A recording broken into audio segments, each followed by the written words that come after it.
My name is April Morgan. I'm the mother of Adarian Torrance at Love Memorial Elementary School, and this is me. Beyond the numbers, scores, grades, and wins and losses, Lincoln County Schools desires to showcase real people, local families, real struggles, successes, and real stories that are part of our own untold story. This is a great place to work, learn, play, and grow, and we want our community to see the strength from our own. We are #LCS Strong to the Core. April, thanks for joining us today at Love to talk about how you're strong and how you and your family are strong to the core. You and your husband have two beautiful children, but you have a different task each day that you have to deal with that other parents may not appreciate. Can you talk about that? Yes, Adarian Torrance is my son. He's 7 years old. He was diagnosed at the age of 6 months with a rare medical condition, brain malformation called lissencephaly, which means smooth brain. And what comes along with that is all his developmental delays. He's nonverbal. He can't walk. All his daily tasks he has to be helped with. And he has intractable epilepsy because of that. At one point in time, he was having 50 to 100 seizures a day. Wow. So during this process, we've had to try and control his seizures to give him the best quality of life, is how one of his neurologists put it. Got it. So right now on a bad day he may have 10, but the ketogenic diet, the vagal nerve stimulator that he have improved his quality of life. Good. And the things that he's able to do. He's able to enjoy his day, not just seizing all day. So for the last 6.5 years then, since you've had this diagnosis, how has your life changed as a mom and as within your family? What's your new normal? The April that I was, I no longer am. I'm Adarian's mom. I put all my energy and focus into him and my daughter. I mean, it's getting up. Sometimes I get woke up out of my sleep because he's having a seizure. I don't work. I can't work because I have to focus on him, his medical needs. It starts with giving him his medicines in the morning. Adarian's on 10 to 12 different medications. 4 of those are seizure medicines. So the day is giving him medicines throughout the day. One medicine is 4 times a day. The rest of them are 3 times a day. And getting his feedings. And if we can make it out of the house, we try. Going to the library. It's hard to transition at each place, so we usually pick one place to go to, so I'm not killing my back. Transitioning him in and out of the car, going into the place that we want to go to. But you have to get out of that house, because I used to wait on people to come and help me. But everybody has their own thing going on. You have to figure out how you're going to do it. You have to be determined to, it's a new, like I say, it's a new life. It's my new normal from before I had him. You just have to figure out how you're going to do it and be determined to do it.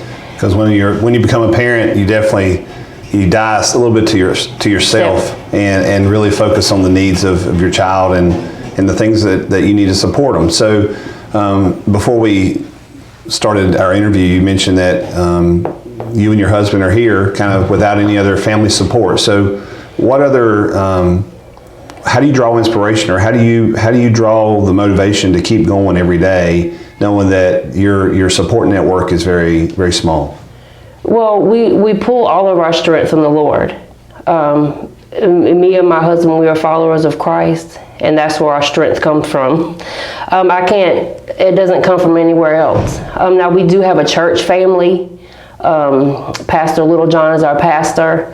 It's a small church, but just being in the Word, being connected with strong people that are following the Lord and doing the right thing, they help us.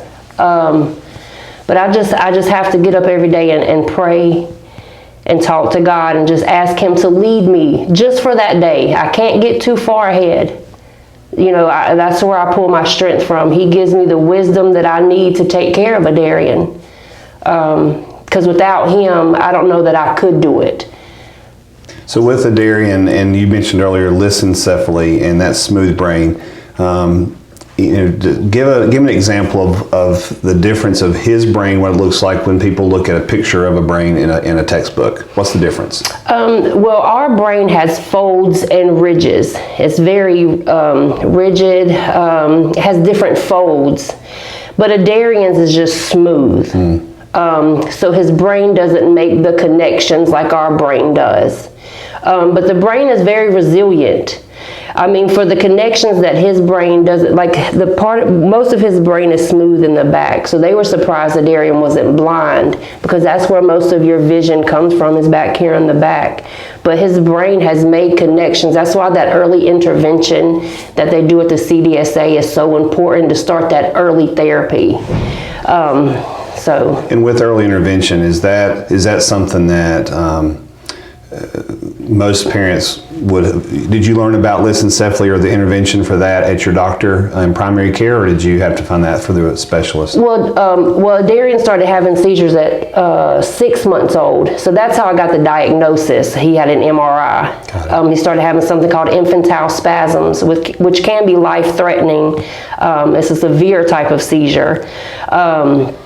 And then the CDSA, that comes along with your primary care. They start telling you about physical therapy and the early interventions.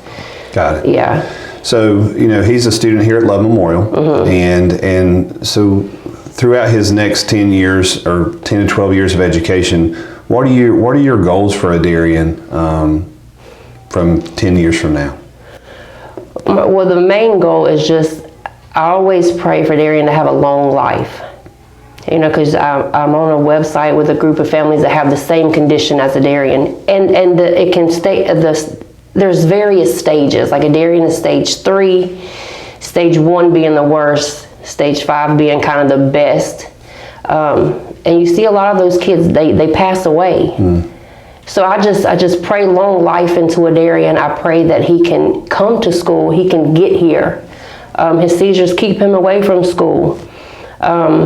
So just over the next 10 years, just getting him to school so he can interact with his peers, see his teachers. And I just want to enjoy him. A lot of people are scared of the unknown. They like to just stare. Say hey. I want him to be treated good, and Betsy has been so wonderful. Betsy's his teacher. Betsy Laws is his teacher. She supports us no matter what. She does whatever we need her to do. Like we had to modify his day, so he's only here from 12 to 2 one day a week. And as he can, withstand more days, she said, we'll work with you. They stand behind us. So Lincoln County Schools is, when it comes to a special needs child, they stand behind you, and give you what you need. What words of encouragement do you have for any other parent that has a child that is, limited to a wheelchair, or has seizures or epilepsy, or just has those struggles? What's some words of encouragement or advice do you have for those? Don't give up. Do not give up. Keep fighting. Do research. Do whatever you can to inform yourself about your child's diagnoses. If you have a doctor that tells you something you don't like, go to another doctor. Just get up every day and do something. Don't just feel sorry for yourself. Get up and live your life. Just do the best you can. Every day, give it your best. Every day. And those are definitely words to live by. Mr. K, the principal here, and Betsy, recommended you as showing strength.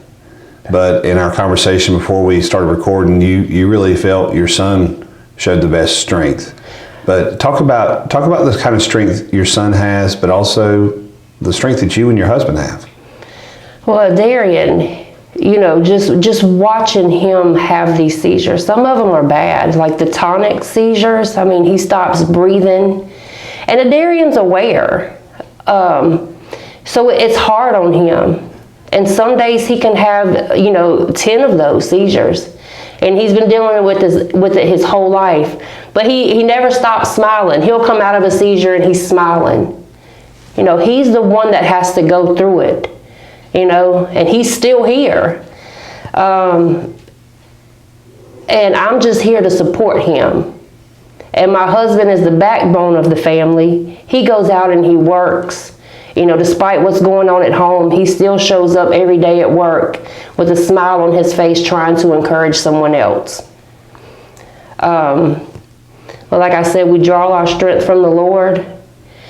And we just keep fighting every day. You just don't give up. But Darian, he's the one that has to deal with it physically.